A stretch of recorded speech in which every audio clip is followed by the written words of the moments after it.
Hello and welcome to today's White Album 2 video. Today's video we're going to be reading through an interview which had taken place between Maruto Fumiaki, Nakamura Takeshi, and 4Gamer.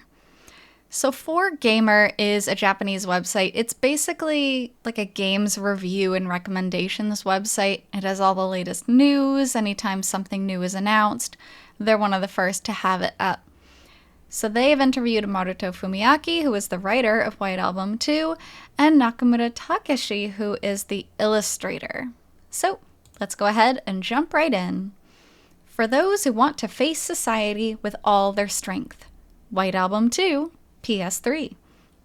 An interview with scenario writer Fumiaki Maruto and lead artist Takeshi Nakamura about their intentions.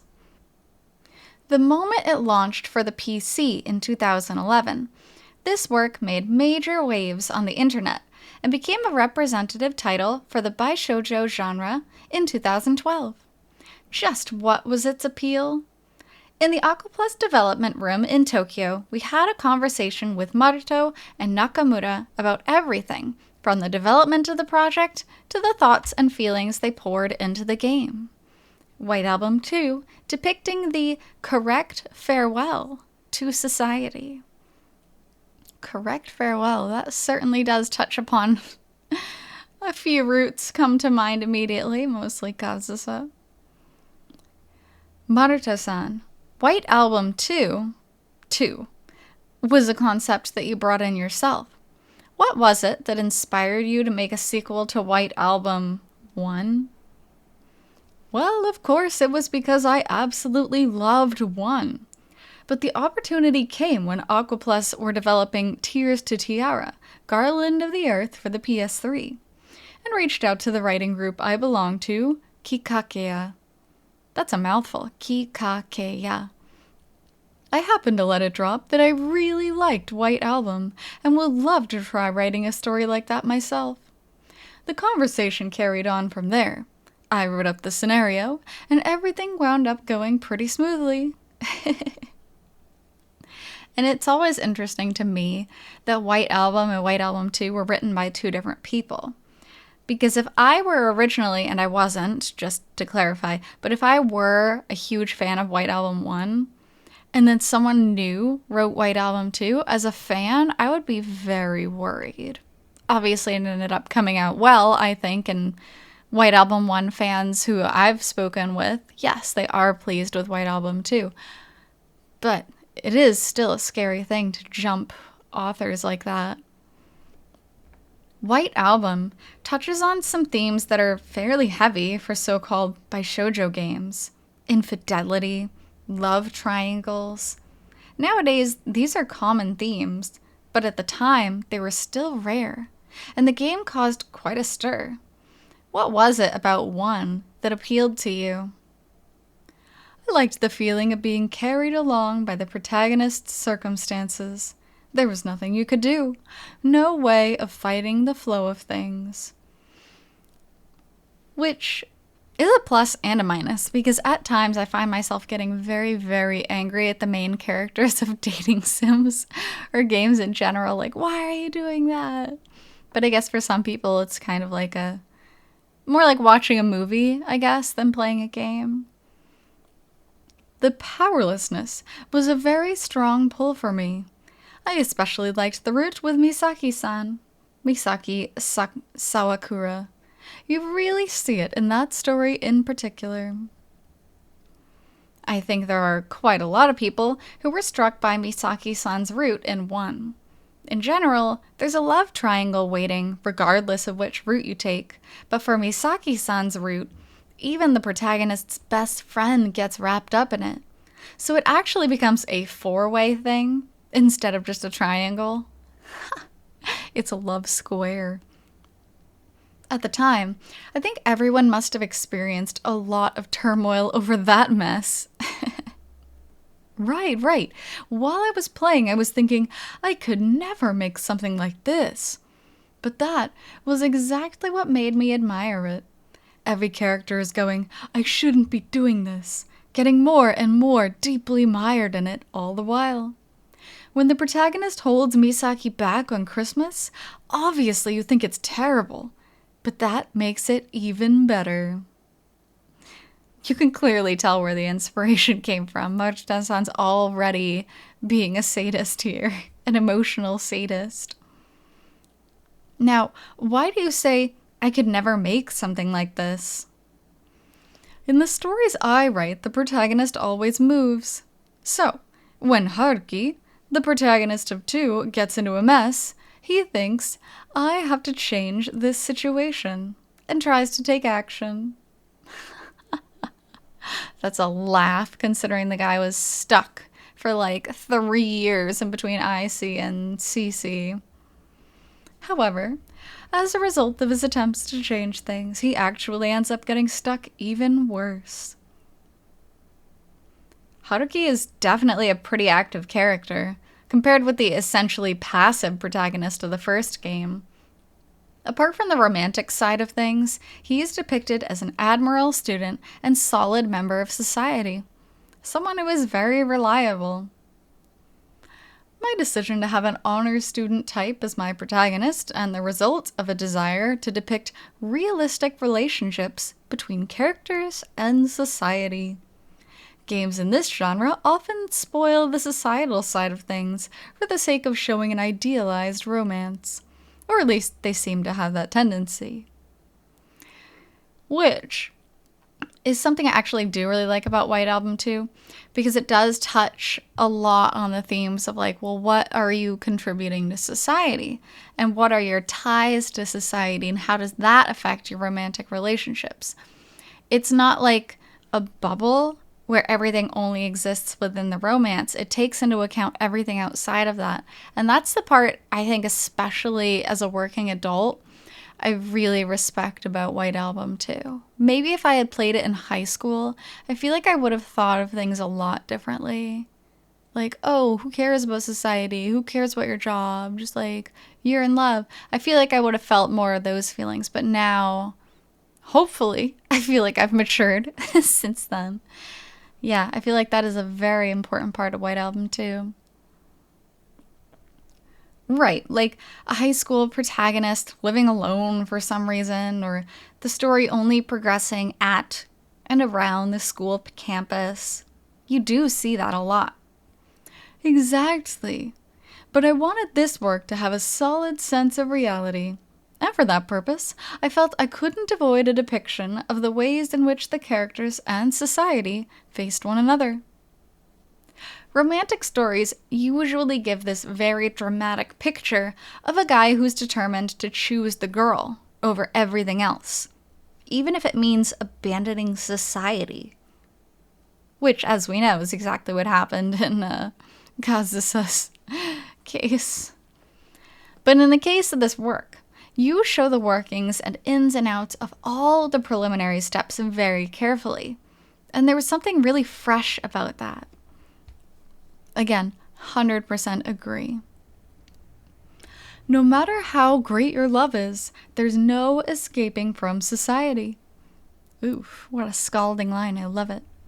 In fact, you mustn't run away from it. Just deciding to hop on a train, flee to some other country, and end it there. I have a hard time believing in a life for the characters after that point. Well, you know, Kazusa did kind of do that. If you're going to leave a company, you have to put in your notice 2 months before and pass the baton to someone else.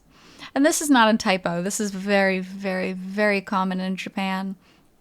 I know when I was working in the United States, 2 weeks notice was the norm.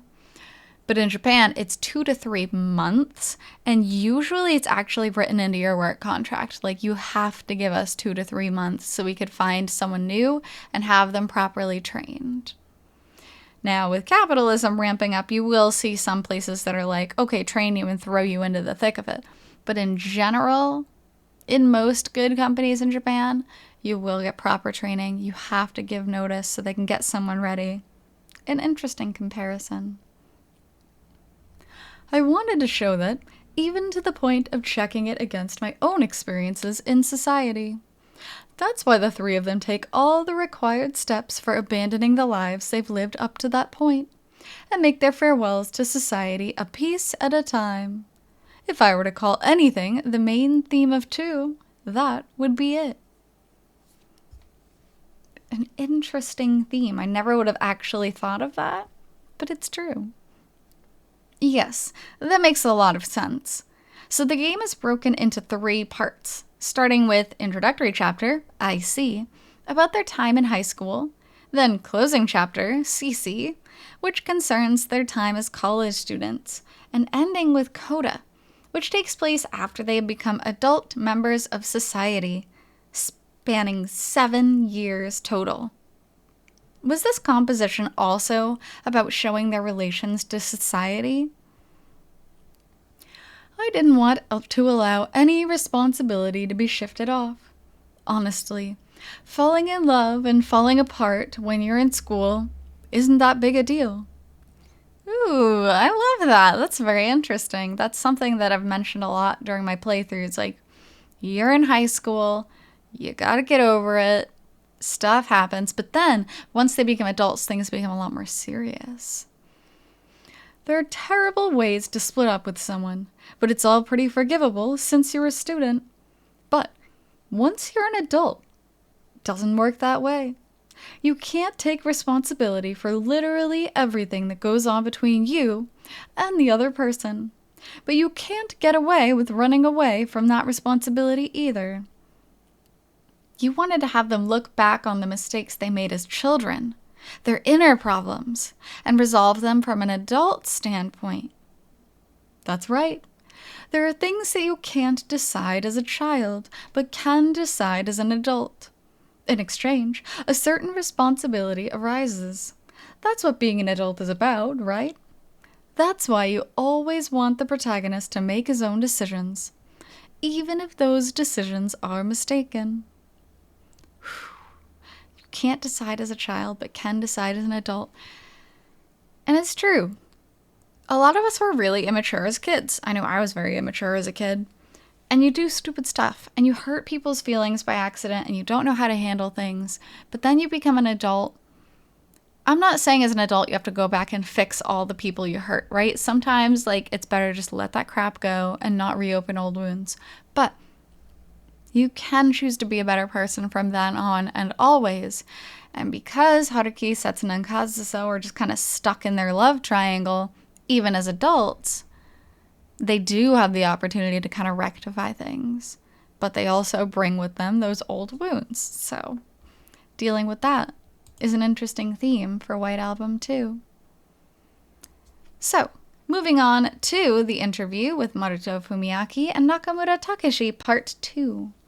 Setsuna and Kazusa, a human drama sustained by a 3-part format.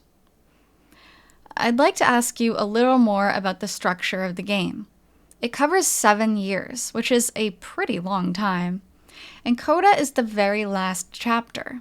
But the existence of Coda was kept hidden at the time of the game's launch on PC. What was the intention behind that?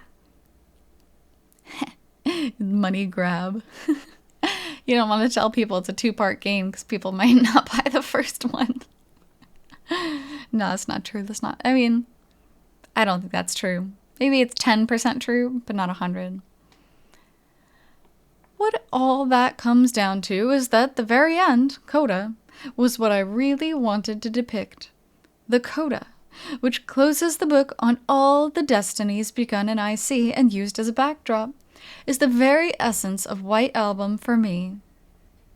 Just as I was thinking the story had closed with CC, the opening for Coda started, and all of the characters as adults appearing one by one on the screen. It was a pretty enormous shock for me, personally. Oh yeah, actually, that's true. That's true. I take back what I said earlier, because CC and Coda was just kind of sold as one game in Japan. It wasn't separated, so it definitely wasn't a cash grab. Oh well, I'm glad to hear you say that. That was precisely what I was aiming for, which is why CC has the volume that it does. In other words, CC came out as a sort of contrast to this. In fact, that was exactly the progression that led to the 3-part format. And it's true, too. You get through Setsuna's route in the CC, right? And then all of a sudden, bam, Kazusa. Well, she's not there, but you start hearing about her on the TV and you're like, oh, it's not over. What about my happy ending? Kind of thing. I see. So CC was a sort of temporary final chapter in order to conceal Coda, the true final chapter. In fact, at first, the name of the final chapter was White Album Chapter, rather than Coda. Ooh, that does not click as well as Coda, but maybe that's just because I'm used to it. Really? Why did you change it? Shimokawa-san, Naoya Shimokawa, president and CEO of Aquaplus, told me, I'm sorry. If we use that, the players will probably shorten it to WC, so that won't work. I thought about a lot of other potential names as well, like the end of White Album. WC. I don't actually know what that would stand for. Maybe that's something rude. WC. If you figure it out, leave me a comment, because I don't actually know. Yeah, I can see how that would be a concern. So what about IC? I set up IC as an independent chapter because I wondered whether players might be tired of my usual methods. I often employ a lot of flashbacks within the story. The use of flashbacks as an important method of foreshadowing does seem to be a signature impression of Maruto works. It's true. It's that and the repetition of things that we've already seen. Like, I'm not talking about a flashback necessarily, but like, why did it end up like this? They used that line a bunch of times throughout the game. I love that. Right. But I didn't want to get rid of the flashback scenes themselves. So, the part encompassed by flashbacks were brought back to the start, just as they were. And that's how IC came to be. Also, for this work, the one who make use of the flashbacks as foreshadowing are the main heroines, so I don't think there was any need to hold back where that was concerned. And that's how the story of this game, following its cast of characters through all the twists and turns of 7 years, was born. Yes, I often get people asking me, were you not planning on selling it in multiple parts to begin with? But now you know, that wasn't the case at all. For the PC release, the IC section was launched on its own first, and CC, including Coda, was released 1 year later, with a full set released on the same day. The new release for the PlayStation 3 excludes the adult content, while adding extra scenarios. Of course, because the PS3 really limits what you're able to show. But the PS3 did come with a ton of bonus content. So, building on that framework, I'd like to ask you about the two main heroines of this game. The previous game, 1, had Yuki Morikawa and Rina Ogata, two idols, as its main heroines, making it a so-called double heroine title. In this game, you have Setsuna Ogiso and Kazusa Toma. So, 2 heroines taking up that position. Wait, should I be saying Kazusa Toma and Setsuna Ogiso here? Setsuna and Kazusa is fine. Since, within the game, Setsuna likes Yuki, while Kazusa is more like the Rina Ogata side. I mean, if you have 2 main heroines of the game, you have to kind of have them different. If they're the same personality archetype, then that's just weird, and you're not going to appeal to all kinds of fans. So, of course, they're going to be a little bit differing, kind of like in the first game. Even if it is a double heroine game technically, I feel like Yuki was really the main heroine of the first game. Meanwhile, for this game, you have Kazusa in the middle of the packaging illustration, which made me wonder if it was the opposite here. To sum it up simply, Nakamura-san and the director were on Team Kazusa, while Shimokawa-san and I were on Team Setsuna. That's why Kazusa is emphasized on the packaging, while Setsuna is central to the story and the music. But to me, the two of them are of equal status as main heroines. Which they really tried to do, and they talk about having tried to do a lot of the time. Like, they wanted the fan base to kind of be split 50-50. What ended up happening, especially in the Western market, is Kazusa became supremely popular. In the Japanese market, I'd say it's about 60-40 from the forums and people I've met, 60 being Kazusa, 40 being Setsuna. But I do feel like the writing and the gameplay actually do lean towards Setsuna as like the supreme happy ending. However, that doesn't stop the fan base from thinking that, you know, Kazusa's true route is the true White Album 2 route. But that's kind of what makes White Album 2 fun, is that there's so many different opinions on that, even among the people that wrote the dang game, you know? That comes as a bit of a surprise to me. Well, maybe that's just because I'm personally on the Setsuna side. Then, the fact that there are two different futures presented at the end of the game, Setsuna or Kazusa, does that mean that there isn't really a correct choice?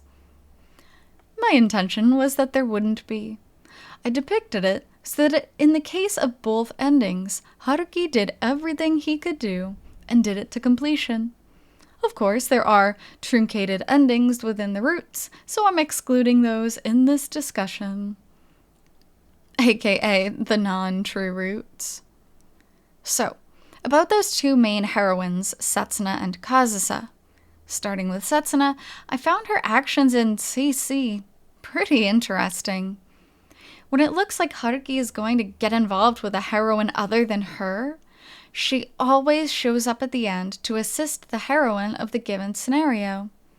But in the end, she can't be satisfied with that, and she cries secretly to herself, and so on.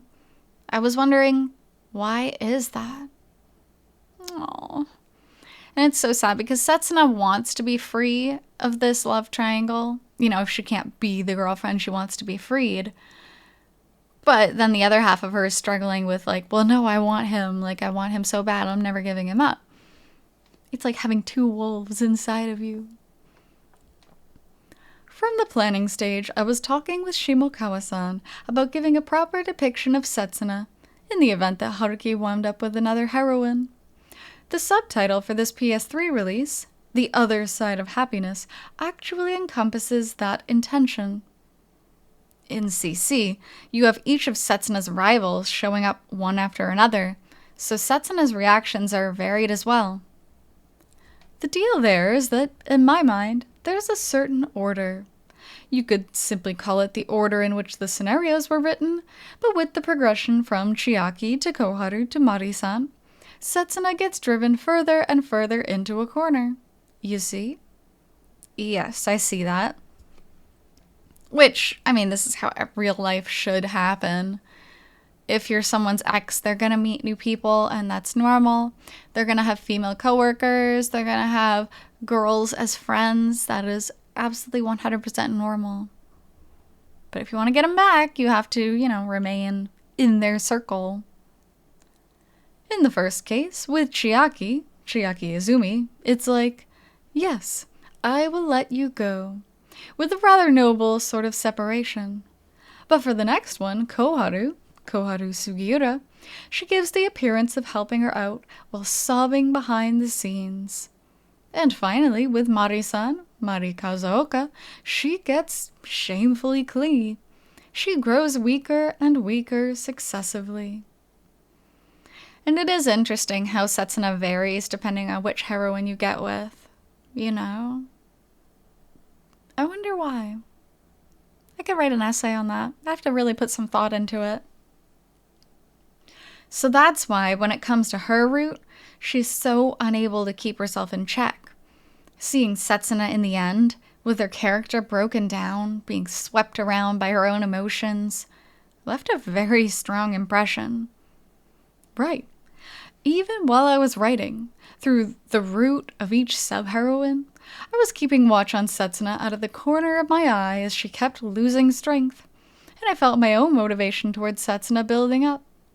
It finally erupted in Setsuna's root, which reached all the way to Koda. So just when the player is thinking, oh, thank goodness, Setsuna finally got her reward. Yep, time for Koda. It is so awful because they leave you off on such a beautiful scene, right? You go to Setsuna's birthday party, you're looking up at the snow, her hand is on your back, which, by the way, is like a direct contrast to the end of I See, where she's looking up at the snow by herself. Like, literally, it's almost the same graphic. It's really heartbreaking and beautiful, right? Because it's a happy thing. And then immediately after that happens, bam, thrown into Koda. Like, you get no time to rest. Setsuna gets no time to rest. For me as the writer, the opening part of Koda is just so enjoyable. I love to see a woman getting jerked around like that. So cruel. You've really got a bit of a cruel streak. By the way, including IC and Koda, what order did you write everything in? Going in chronological order, after IC, I wrote the shared roots in CC, then Chiaki, Koharu, Mari-san, then Setsuna, and finally Koda. For Koda, I wrote the infidelity ending, then Setsuna, then Kazusa. Interesting that the cheating ending came first, honestly. He just wanted to write something sad. He just got in that kind of mood. He's like, all right, here we go. I see. So Kazusa was the last one. Then, talking of Kazusa, after announcing their separation in IC, she spends a lot of CC basically absent. You could say that she manages to get alone? Get alone? No, I think it should be along, without suffering too much for love. But then, when she finally faces off against Setsuna and Koda, she undergoes hardships that seem like they're meant to balance her account, in a sense. Yeah, Kazusa was just not even there. I didn't really have a clear intention of making Kazusa suffer the same level of hardship as Setsuna. I simply needed to create a situation in Koda where Kazusa had no one and nothing she could turn to. Meaning the situation with her mother. Yeah, I don't want to make Kazusa suffer. I just wanted to make sure she had no one and nothing. That's awful. Kazusa's mother is the strongest presence in her life. She ties her down in a lot of ways, but on the other hand, she shoulders all of her burdens. If you don't remove that all-powerful mother from her, Kazusa will never grow as a person. I mean, when you're living as an adult, it's not all that rare for accidents or illnesses in the family to crop up. So in one sense, I suppose it was inevitable. Inevitable, yes, but at Kazusa's stage in her life then, it was very, very soul-destructive. Nakamura-san, as the character designer, what are your impressions of Setsuna and Kazusa? Particularly in the case of this game, which depicted a story set over the course of 7 years. I imagine it might have been a bit of an undertaking for the design standpoint, too. So finally we get to hear from the artist, Takeshi Nakamura. Kazusa was the difficult one. Obviously, she's an important character, that goes without saying. But with the progression from IC to CC to Koda, she is the one who undergoes the biggest changes on an emotional level, which makes her a very complicated character. The biggest challenge was capturing that, while also preserving her unchanging essence. Which is true. Which I do feel like they did a very good job with, aging up the characters of Setsuna and Kazusa. They really nailed the character growth, as well as the design. Nakamura-san, you insisted on keeping her hair the same way. I remember. Cutting her long black hair is out of the question. Well, she's a main heroine, so her hairstyle is a very important factor. I couldn't possibly just change it around. So I didn't want to follow the simplistic cutting your hair after a failure in love template. Well, I'll admit, some of my personal tastes may have found their way in too. So this is a Japanese tradition. It's an older tradition, but some people still do it. If you get your heart broken, if you make a huge mistake in love, if someone you love passes on, like a lot of heartbreak scenarios, if something like that happens to you, traditionally, you would cut your hair. So you might see that trope still going in anime, but a lot of 90s animes specifically will utilize that trope. So if you ever see that, now you know why. I remember you asking me, is she going to cut it? With the look on your face like the world was ending. I told you it was fine if she didn't. I never really planned on having her cut it in the first place. What about Setsuna? And for Setsuna's design, before we get really much further into the whole design scenario, I think that's a good place for us to stop off for now. So, we're learning new things. We're learning about the whys behind the game, WHY whys, which I love. I love finding out why certain decisions were made, what was the thought behind it. So, thank you very much for joining me on this interview from White Album 2, and I'll be back with the next part of the interview shortly. Until then, hope you take care. See you.